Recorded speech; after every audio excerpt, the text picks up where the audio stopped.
성령의 열매 9가지 중에 온유는 8번째 해당하는 열매입니다. 이 온유는 매우 지적이라고 자부하는, 아직까지도 이 시대에 여러 생각들의 중심의 자리를 한 자리 차지하고 있는 그리스 로마 사람들이 유독 강조한 그 덕목 중에 하나가 바로 온유라고 할 수 있습니다. 그렇지만 이 성경이 말하는 그 온유는 조금 다르다라고 할 수 있겠습니다. 한 번쯤은 다 들어보셨을 법한 사람들일 겁니다. 플라톤이라든지 아리스토텔레스라든지 소크라테스라든지 또 폴리비우스라는 사람, 또 플루타치라고 하는 사람 등 세계의 석학이라고 자부하는 모든 사람들이 다 이 온유를 강조하는데, 감히 성경에서 말하는 그 온유를 따를 자는 없다라고 해도 과언이 아닐 것입니다. 그 시대에는 말하는 것에 대해서 두 가지의 그 학문 체계가 있었습니다. 그 중에 하나는 웅변술입니다. 그래서 여러 대중적으로 자기를 어필할 때에, 어떤 생각을 전할 때에 그 조리 있게 강약, 높이라는 것들이 아주 중요하기 때문에 이 웅변술이 굉장히 한때 성행한 적이 있습니다. 그리고 또 하나의 학문 체계가 있는데 그게 바로 수사학이라고 합니다. 요즘은 이런 수사학을 별도로 학문의 그 과정 중에 포함시키지는 않습니다만은, 그때에는 이 수사학이라는 것이 굉장히 큰 비중을 차지했었습니다. 그러고 보면 신학을 처음 시작한 세월이 엄청 오래 된 것 같습니다. 거의 1980년 어간부터 이제 신학에 관심을 가졌으니까 어떻게 되죠? 37년여간 되나요? 신학교에서 수사학을 공부했던 기억이 있습니다. 그러므로 이 말하는 것, 내 의지를 전달하는 것, 표현하는 것이 굉장히 중요했고, 거기에는 아주 필요한 요소가 하나 있는데 그것은 뭐냐 하면 덕망 있는 말이어야 한다, 온유한 말이어야 한다라는 것을 말하고 있습니다. 아무리 내가 주장이 강하고 옳고 철저한 것이지만 이것을 전달하는 데에 있어서 너무 과하게 표현하면 오히려 전달하고자 하는 사람의 마음을 상하게 하는 법이거든요. 그래서 세미한 다스림과 세미한 통제와 절제와 적절한 단어의 선택이, 또 표정이 필요한 법이지요. 그게 바로 수사학이라고 할 수 있는데, 오늘 본문에서는 사도 바울이 수사학적인 의미가 아니라 하나님께서 우리에게 주시는 그 마음의 기본적 태도에 관한 방편으로 이 온유를 말하고 있음을 보게 됩니다. 그렇습니다. 그렇지만 여기서 세상과 다르다라고 했으니까 이 온유는 애쓴다고 해서 되는 것이 아니죠. 탁월한 웅변술과 또 세밀한 어떤 수사학을 갖췄다라고 해서 구사할 수 있는 온유는 아니라는 거죠. 그러니까 왜 그러냐면 이 온유는 사람의 힘으로는 아니고 성령의 도우심으로 발휘될 수 있는 우리 속의 능력이 바로 온유이기 때문에 그렇습니다. 비슷한 말 한다라고 해서 그게 그렇지 않거든요. 갑자기 손님이 와요. 나라의 친구가 와요. 그런데 이 뭔가가 좀 있어 보이게 하려고 하니까 뭘 하는 거니? 갑자기 어느 체계를 바꿔버려요. 어떻게 바꾸느냐 하면, 차마 제가 흉내를 못 내겠는데, 부산 사투리가 좀 어색하다 싶으니까 전형적인 경상도 여자가, 엄마가 서울말을 흉내내는 거야. 여러분 굉장히 어색하죠? 제가 흉내 안 내도 어떤 현상인지 아시겠죠? 너무너무 어색한 거예요.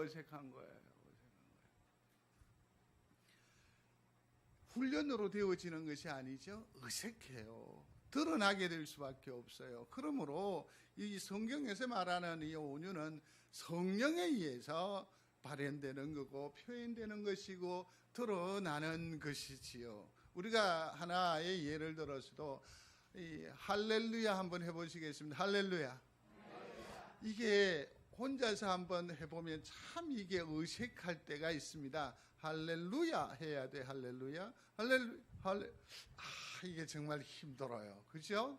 굉장히 의식하게 되어질 때가 있어요. 그러나 내 속 사람이나 또 내가 그 소리를 내 귀에 담을 때에도 전혀 어색하지 않은 때가 있다고요. 경험해 보신 적이 있습니까? 지금 할렐루야가 여러분들에게 어색하지 않죠? 그건 뭘 말하느냐면 이 성령에 의해서 발현되어지는 고백이요 표현이요 노래이기 때문에 그러죠. 그러면 성령의 통제하에서 다시 한 번 더 소리해 보시기를 바랍니다. 할렐루야. 왜 절 따라하세요? 제일 쉬운 표식이니까 그럴 수 있겠죠.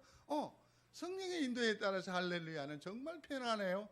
규모도 있어 보이고 모양도 있고요. 이 일로 인해서 마음의 안정감을 누리고 무엇보다도 하나님께 영광이 되는 법이지요. 온유라는 것이 그러한 능력을 가지고 있습니다. 사도 바울은 이렇게 말하지요. 이신칭이라고 믿음으로 말미암아 의에 이른다. 이신덕구라고 하죠. 믿음으로 말미암아 어디에 이르요? 구원을 받는다라고 말해요. 그런데 놀라운 사실이 여기에 있습니다. 여러분 모두는 구원을 받으신 줄로 믿습니다. 근데 내 삶은 좀채 변하지를 않습니다. 내가 갑자기 높은 곳에 오른다든지 계속해서 혁혁한 어떤 공로를 세운다든지 성공의 연속이라든지 승리한다든지 이러한 외부적인 어떤 변화가 그닥 많지 않습니다. 오히려 예수 그리스도로 말미암아 내 삶에 불편한 여지는 더 많아진 것 같습니다.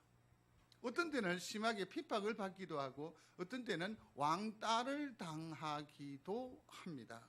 얼마 전에 성도에게 전화를 드렸는데 한 2주 안 보이시길래 전화를 드렸는데요. 황 목사입니다. 마치 무슨 죄를 지은 것처럼 아이고 목사님 그러시더라고요. 왜 우리의 삶에 기쁨이 없고 그런지 모르겠어요. 그러나 분명한 것은 뭐냐면 우리가 구원받았다라는 사실이죠. 믿습니까? 근데 사도 바울이 말하면서 이 부분을 우리에게 강조해요. 뭐라고 말하느냐 하면 13절 한번 보시겠습니다. 5장이지요. 5장 13절 한번 보십시다. 형제들아 너희가 자유를 위하여 부르심을 입었으나 그러나 그 자유로 육체의 기회를 삼지 말고 오직 사랑으로 서로. 내가 구원을 받았고 하나님의 백성이 권속이 되었으면 승승장구해야 돼. 그죠? 모든 일들이 다 잘 돼야 돼. 그렇지 않으면 별 보람이 없을 것 같아. 그런데 사도 바울은 오히려 뭐라고 말하느냐 하면 우리가 그러한 자유, 그러한 능력을 입은 것은 사실이지만 우리의 삶은 어떻게 해야 된다고요? 사랑으로 무슨 노릇하라고? 종노릇해야 된다는 거예요. 이게 말이 안 맞는 것 같아요. 그죠? 안 맞는 것 같아요. 16절과 또 다른 데도 보면 16절 또 넘어가 보십시오. 내가 이르노니 너희는 성령을 따라 행하라. 그리하면 육체의 욕심을 이루지 아니하리라. 그 다음에 24절로 보실까요? 그리스도 예수의 사람들은 육체와 함께 그 정욕과 탐심을 십자가에 못 박았느니라. 만일 우리가 성령으로 살면 또한 성령으로 행할지니라. 자 보십시오. 성령으로 살아라고 해요. 근데 성도 여러분, 제가 솔직히 살살 물어볼게요. 성령으로 살기가 쉬워요? 어려워요? 정말 어렵단 말이에요. 근데 그렇게 살아라고 해요. 이게 더욱더 우리의 삶의 자리에서 성령으로 산다는 것이 얼마나 어려운지를 한번 더 구체적으로 접근해서 생각을 해보면 우리가 성령 안에서 살면 아름다운 열매 맺는 복된 삶을 살게 될 것이라고 성경은 우리에게 가르쳐줘요. 승리하시기를 바라요. 근데 우리가 어떻게 내 속에 있는 욕심, 정욕을 이길 수 있습니까? 없어요. 나로서는 이것을 통제할 수 없어요. 제어할 수가 없어요. 그런데 성령은 내 욕심과 내 정욕을 십자가에 못 박을 수 있는 능력이 있어요. 믿으십니까? 성령은 못을 박아요. 그래서 내가 종노릇하여 살면 의외로 무너지지 않아요. 굉장히 약한데 깨어지지 않아요. 내가 정욕에 매여 사는 그런 삶임에도 불구하고 삶을 살아가면서 좀처럼 수치를 당하지 않아요. 내가 비록 가난한 듯 하지만 그렇게 부족하지도 않아요. 왠지 아세요? 성령께서 우리를 붙드시기 때문이란 말이에요. 믿는 여러분들이 되시길 바랍니다. 저는 곰곰이 제 기도의 제목을 한번 생각을 해 봤었습니다. 곰곰이 생각을 해 봤는데 대체적으로 죄 많은 인생이어서 그랬는지 모르지만 이러한 기도가 자주 떠올려집니다. 그게 뭐냐면 종으로 수치를 당치 말게 하옵소서라는 거죠. 한번 여러분들도 따라 한번 해보시겠습니까? 종으로 수치를 당치 말게 하옵소서. 수치를 없애주십시오. 뭐 이렇게 하나님 앞에는 조금 민망할 때는 애매모호한 기도가 괜찮거든.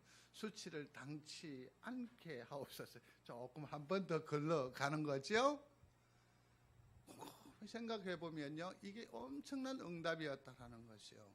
얼마나 자주 넘어질 기회가 있었는지 모릅니다. 얼마나 많은 부딪힘 속에, 얼마나 많은 오해 속에 있었는지 모릅니다. 얼마나 많은 말들 가운데 제가요 4일 동안 백발이 돼 본 적이 있습니다. 아이고 저걸 어째 그러고 저걸 웃잖아 뭐 온갖 얘기를 다 들었어요. 그래서 더 이상 이대로 방치했다가는 없는 머리 털도 다 빠지겠다. 그래서 샥 도배를 해버렸습니다. 얼마나 많은 말을 들으며 얼마나 많은 위기의 기회가 있었는데도 불구하고 하나님이여 종으로 수치를 당치 않게 하옵소서. 이것이 나의 유익을 위함이기도 하겠지요. 나의 변명이기도 하겠지요. 나 방어 기제일 수도 있겠지요. 그러나 이런 게 있지요. 무너지면 가정이 힘들어지고 자빠지면 교회가 시험 들잖아요. 그러므로 종에게 수치를 당치 않게 하옵소서. 이게 참으로 많은 기도의 제목 가운데에서 상당한 앞쪽에 있는 그 기도의 제목이었던 것 같습니다. 그렇습니다, 성도 여러분. 우리를 누가 붙드십니까? 성령께서 붙드심을 믿는 여러분들이 되시기를 바랍니다. 꼼꼼히 돌아보면 그 성령의 삶을 살아내기를 원한다고 한다면 그러면 우리는 어떻게 해야 할 것이냐라는 부분입니다. 먼저 성경이 말하는 온유라는 뜻을 한번 생각을 해볼 필요가 있습니다. 온유라는 것은 먼저 성경에는 온유한 사람에 대해서 말하는데 온유한 사람은 그럼 어떤 사람이냐? 이건데 힘없는 사람, 유약한 사람, 모든 것을 양보하는 사람, 모든 것을 빼앗기는 사람, 눈물을 머금는 사람, 날마다 무기력한 사람이 아니라는 거죠. 아니라는 거죠. 온유한 사람은 결코 힘이 없는 사람, 유약한 사람이 아닙니다. 정말 온유한 사람은 어떤 사람이냐면 자기 감정과 자기 정욕, 자기의 욕심까지도 잘 통제된, 이 통제된, 그러니까 다르게 표현하면 힘이 있는 사람이에요. 힘이 있는 사람. 어쩔 수 없는, 비굴하게 참을 수밖에 없는 그러한 연약한 자를 온유한 자라고 하지 않아요? 통제된, 딱 절제된. 그래서 이런 온유한 사람을 보면 놀랍게도 주장하지 않아요? 드러내지 않아요? 그럼에도 불구하고 그 사람에게는 뭘 느껴요? 포스를 느껴요. 권위가 있어요. 아무 말 하지 않는데 지그시 눈 감으면서 고개 몇 번 흔들었을 뿐인데 그 좌중을 압도해요. 그게 어떤 사람이냐면 온유한 사람이에요. 온유한 사람이에요. 온유한 사람은 결코 나약한 사람이 아니에요. 말을 바꾸면 우리 성도는요, 날마다 치질하고 연약 중에 있는 그러한 나약한 존재가 아니라는 얘기입니다. 우리가 성령의 지배를 받아 살면 성령의 그 열매인 온유한 자의 믿음의 덕목을 우리가 마음에 옷 입으면 우리로 인해서 주변은 정화돼요, 변화돼요, 바뀌어요. 믿는 여러분들이 되시기를 바랍니다. 많은 무리 가운데 있어 충심으로 예수 믿는 사람 한 사람이 그 공동체에 속해 있으면요, 그냥 휩쓸려 갈 것도 절대로 흘러가지 않아요. 오히려 우리가 그들의 나아가는 데 걸림돌이 돼요. 그래서 지키는 것이 돼요, 보존하는 것이 돼요. 이를 믿는 여러분들이 되시기를 바랍니다. 온 가정이 큰 환난과 시련 가운데 어려움이 있어요. 그러나 내가 온전히 온유한 자라서 하나님의 그 덕목을 가지고 내 가정에 속해 있으면 우리의 가정은 결코 악으로 밀려나질 않아요. 벗어나질 않아요. 지켜져요. 보존해요. 확장되는 거예요. 믿는 여러분들이 되시기를 주의 이름으로 축원합니다. 온유는요, 부드러운 거예요. 온유는요, 친절함이라고 할 수 있습니다. 친절함이라고 할 수 있습니다. 단순히 이렇게 표현되어지는 그것이 친절이고 또 부드러운 것일 수 있습니다. 그렇지만 또 다른 한편으로 또 온유가 해석이 되는 부분이 있어요. 그건 뭐냐면 모세에게 하나님께서 뭐라고 말씀하시느냐면 이 사람 모세는 온유함이 지면에 모든 사람보다 더하더라 라고 기록해요. 그런데 성도 여러분, 모세의 일생을 우리가 알잖아요. 모세는 분노가 있는 사람입니까? 없는 사람입니까? 오죽하면 하나님께로부터 지적을 받았을까요? 그 지팡이로 반성을 몇 번이나 쳤죠? 거기서 자기 분을 드러냈다고. 그 단순히 자기 분노가 아니고 하나님 당신의 뭘 가렸다? 영광을 가렸다고 할 정도로. 혈기왕성할 때는 어떻게 했습니까? 사람을 쳐 죽이기까지 하지 않았습니까? 그는요, 사건마다 일어나는 인생의 고비고비마다 그 일을 대처할 때 보시면 매우 과격하다는 것을 느껴요. 시내산에 올라서 말씀을 받아왔는데 온 백성들이 아론과 더불어서 황금 우상 숭배에 빠져 있었을 때 레위족을 불러서 칼을 들어서 어떻게 했습니까? 다 죽여버리잖아요. 정말 과격한 사람이고 분이 있는 사람이 누구냐면 모세예요. 모세. 근데 하나님은 모세를 왜 온유함이 지면의 모든 사람보다 더하더라라고 말씀하실까요? 말씀하실까요? 그러한 삶의 어떤 그 모습들 가운데에서 모세는 그러한 중에도 정말 몸부림을 친 것이 있습니다. 정말 밤을 지새워가면서 정말 악정고투한 것이 있습니다. 자기 속에 나타나 있는, 자기 속에 내재되어 있는 이 분노는 막 열은 끓어오르는데, 에너지는 넘치는데, 이것이 하나님을 위한 일이고 백성을 위한 일이니까 당위성에 있어서도 딱 확보가 되죠. 이건 옳거든요. 그럼에도 불구하고 이것을 가지고 뭐 합니까? 어찌하든지 하나님의 뜻에 맞춰가려고, 순종하려고. 아닌 것 알아. 이 일로 인해서 내가 선택하면, 하나님의 뜻에 순종하면 내가 얼마나 많은 불편을 야기해야 되는지 그것도 눈에 보여. 그럼에도 불구하고 모세는 어떻게 해요? 내 자존심이 너무너무 상해서 오죽하면 가라, 나는 안 올라가겠다고, 나는 들어가지 않겠다고 끝까지 이렇게 막 분을 발할 정도로, 그럼에도 불구하고 이것을 그냥 꾹 끌어안으면서 무엇하는 겁니까? 하나님께 순종하려고 하는 그 마음을 주님은 뭐로 본 겁니까? 온유로 본 거예요. 다시 한번 소리하실까요? 온유. 그래서 모세를 온유라고 하는 거죠. 그러므로 우리에게는 가능성이 있죠. 성도 여러분, 저를 한번 보십시오. 나 같은 사람도 온유한 자가 될 수 있다. 나 같은 사람도, 우리 말로 하면 성질 더러운 누구도 영의 사로잡힘이 있으면 하나님의 온유한 자가 될 수 있다. 그 가능성을 우리에게 주시는 것이니까 이게 얼마나 큰 위로가 되는지 모릅니다. 급한 성격의 소유자도 성령의 지배를 받으면 온유한 사람이 된다라는 것이죠. 이것을 목표로 하는 여러분들이 되어 보시기를 바랍니다. 자, 이제 온유함을 정리를 해야 할 것 같습니다. 첫 번째로 이 온유는 하나님과 예수님의 성품 중에 하나입니다. 자, 하나님과 예수님의 속성이나 성품을 나타내는 말로 온유라고 해요. 그러니까 이 온유는 하늘을, 출처가 하늘이기도 하지만 더욱더 중요한 것은 뭐냐면 이 온유함은 누구의 성품이다? 하나님, 예수님의 성품이에요. 이게 뭐냐면 시편 18편에 보면 다윗이 하나님을 얘기를 해요. 여러 차례 삶의 위기가 있었는데 하나님께서 친히 구원의 방패가 되어 주셨다고. 그러면서 하나님의 온유하심이 자기를 위대하게 만들었다라고 말해요. 그러면 하나님의 온유, 하나님의 성품이 온유하다. 그것 때문이라는 얘기입니다. 여기서 온유함이라는, 하나님의 온유함이라는 것은 무엇이냐 하면 친절이에요. 하나님께서 누구를, 다윗을 친절하게 대해 주셔서, 예우해 주셔서, 높여 주셔서 그를 지켜 주시고 아름답게 하셨다.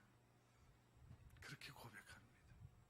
소리하십시다. 하나님은 온유하신 하나님이십니다.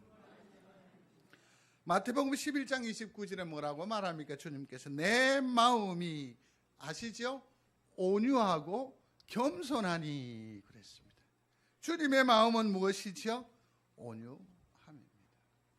그의 일생을 생각해 보십시오. 주님은 수많은 많은 도전이 있었습니다. 심지어 제자들의 배신도 있었습니다. 참으로 어처구니 없는 오해를 받기도 했었습니다. 그럼에도 불구하고 그 많은 환난과 그 많은 시련과 그 많은 도전을 어떻게 대처했는지를 우리는 기억해 볼 필요가 있습니다. 맥살잡이를 한 번도 하신 적이 없습니다.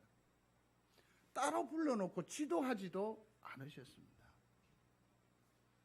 그것을 깨뜨리지도 아니하셨습니다. 무너뜨리지도 아니하셨습니다. 어떻게 해요? 보듬으셨습니다. 이게 바로 예수 그리스도의 온유함입니다. 온유함.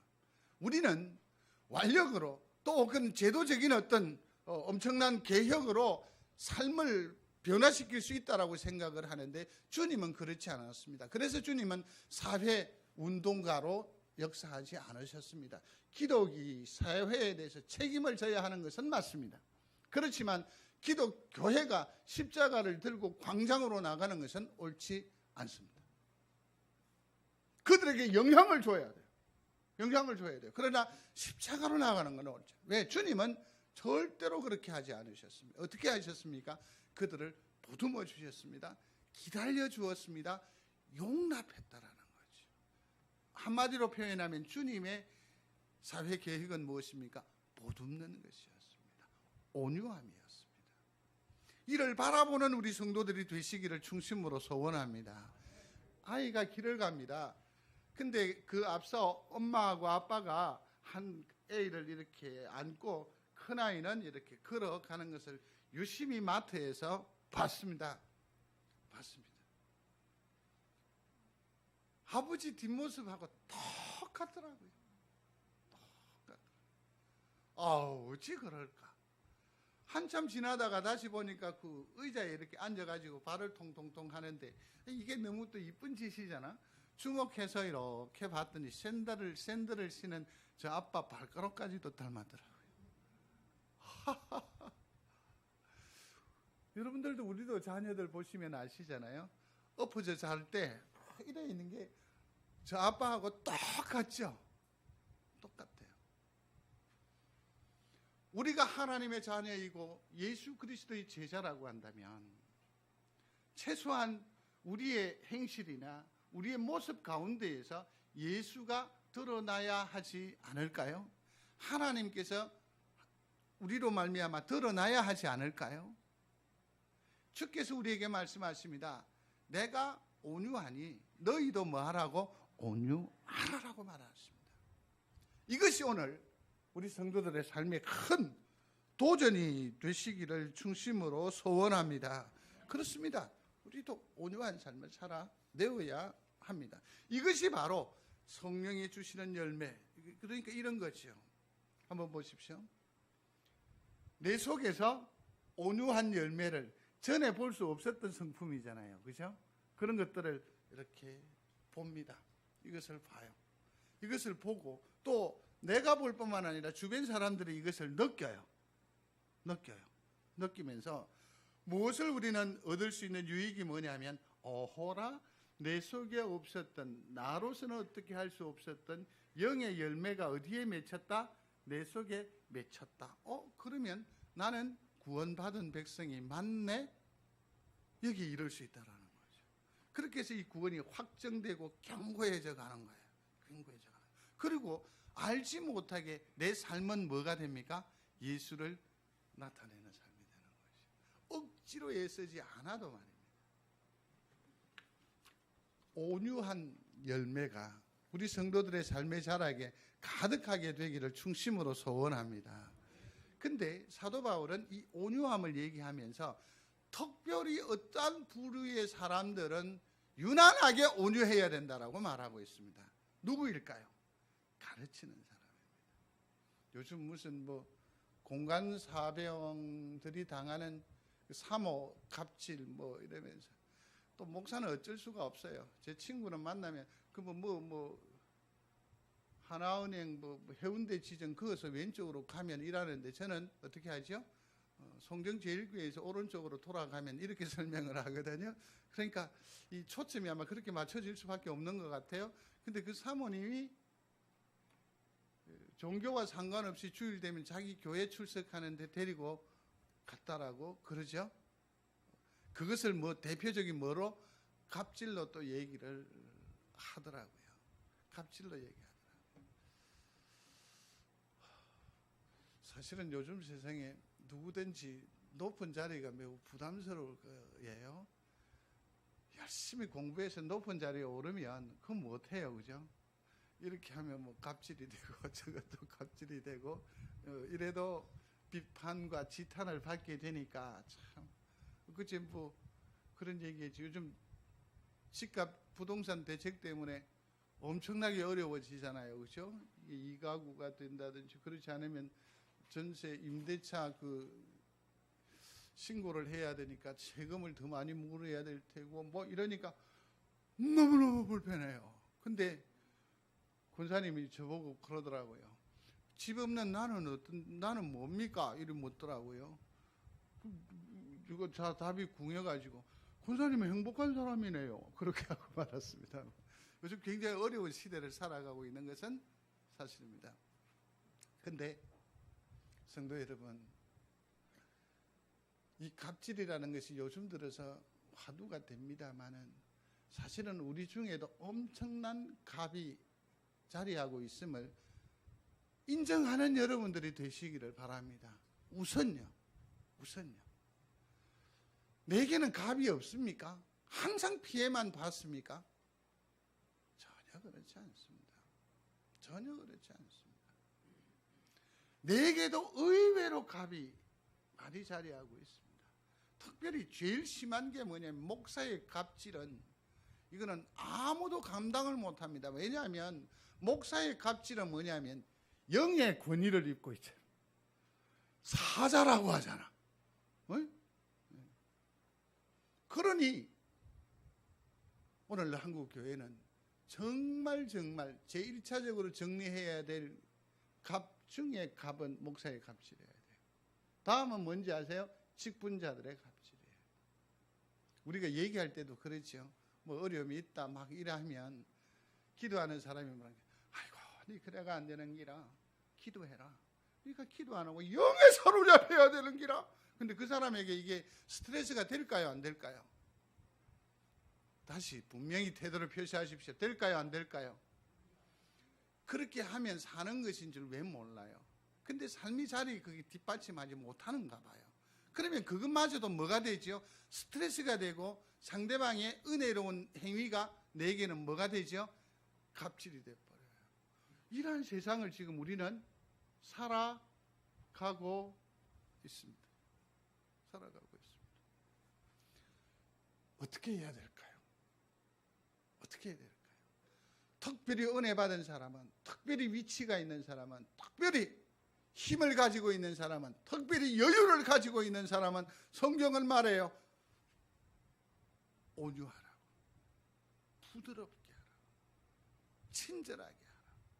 사도 바울은 말합니다. 내가 매를 가지고 너희에게 나아가랴? 사랑과 온유한 마음으로 나아가랴. 자기는 윽박지를 수 있고 주장할 수 있고 떠들 수 있겠지만 자기는 무엇으로 간다고요? 부탁한다고, 권면한다고. 이렇게 부드러움으로 납니다. 화가 날 법도 한데요. 또 말합니다. 담대한 나 바울은 이에 그리스도의 온유와 관용으로 친히 너희를 권하고, 예수의 마음으로 대한다라는 거죠. 그렇게 가르쳤는데, 그렇게 지도했는데, 그렇게 당부했는데 그 삶이 제대로 나타나지 아니하니까 화를 낼 법도 한데, 사도 바울은 그럼에도 불구하고, 사도 바울이 어떤 사람인지 아시잖아요. 뭐가 아쉬워서 그러겠어요? 그게 진리이고 그게 진짜니까. 그럼에도 불구하고 그것을 가지고 어떻게 합니까? 윽박 지르지 않고, 이제 설교할 때 소리도 크게 지르지 말아야지. 그죠?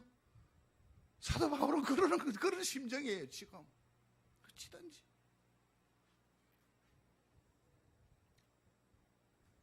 또 하나 생각해야 할 것은, 이 온유한 자는, 온유함은 엄청난 거울이 된다라는 겁니다. 온유로 말미암아서 뭐가 드러나느냐 하면 그 사람의 지혜가 드러납니다. 그 사람의 뭐가 드러나요? 총명이 드러납니다. 성경이 말하는 지혜와 총명은 무엇입니까? 총명은 하나님을 아는 지식입니다.